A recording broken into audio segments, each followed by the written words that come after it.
सभी श्रोताओं का रामायण की कथा में हार्दिक स्वागत, अभिनंदन। आज के इस वीडियो में राम जी का विवाह की संपूर्ण विस्तृत जानकारी दी जाएगी। बढ़ते हैं कहानी की तरफ। दान आदि से निवृत्त होकर महाराज दशरथ मिथिलेश के राजभवन में जाने की तैयारी करने लगे। तभी भरत के मामा अर्थात राजा कैकेयी के पुत्र युधाजित वहां आ पहुंचे। अभिवादन तथा कुशल समाचार जानने की औपचारिकता के पश्चात उन्होंने कैकेयी नरेश का संदेश देते हुए कहा, महाराज, हमारे पिताजी को भरत को देखने की उत्कट इच्छा हो रही है, अतः कृपा करके आप कुछ दिन के लिए भरत को मेरे साथ उनके ननिहाल भेज दें। इस संदेश को लेकर मैं अयोध्या गया था, किंतु वहां पर ज्ञात हुआ कि आप जनकपुरी गए हुए हैं, इसलिए मैं भी यहाँ आ गया। महाराज दशरथ ने युधाचित का समुचित सत्कार किया और उन्हें सारा वृत्तांत सुनाया। फिर उन्हें लेकर ऋषियों, मंत्रियों एवं बंधु बांधवों सहित यज्ञशाला के द्वार पर पहुंचे।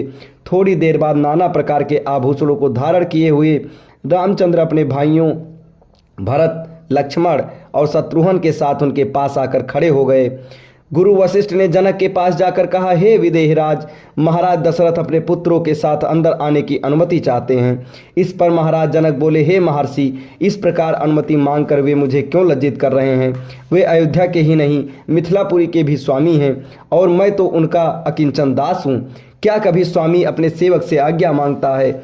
उनसे कहिए, चारों कन्याएं विवाह वेदी पर प्रतीक्षारत हैं, वे निसंकोच अंदर पधारने का कष्ट करें। शुभ लग्न का समय भी हो रहा है, मैं स्वयं चलकर उन्हें सादर ले आता हूँ।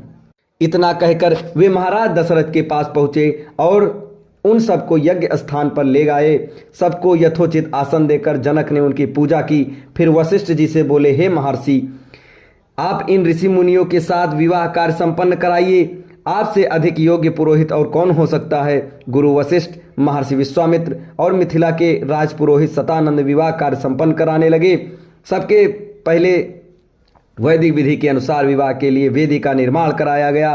फिर अनेक प्रकार के सुगंध युक्त फूलों से उसे सजाया गया। कुछ दूरी पर चारों ओर गमले सजाए गए, जिनमें चित्त को प्रसन्न करने वाली सुगंधित रंग बिरंगे फूल खिले हुए थे। वेदी के निकट कई स्थानों पर स्वर्ण पात्रों में धूप, केसर, नैवेद्य, अक्षत, घी, दही, शहद आदि सामग्री रखी हुई थी। यज्ञ संपन्न कराने वाले महानुभावों के लिए कुश के आसन बिछा दिए गए थे।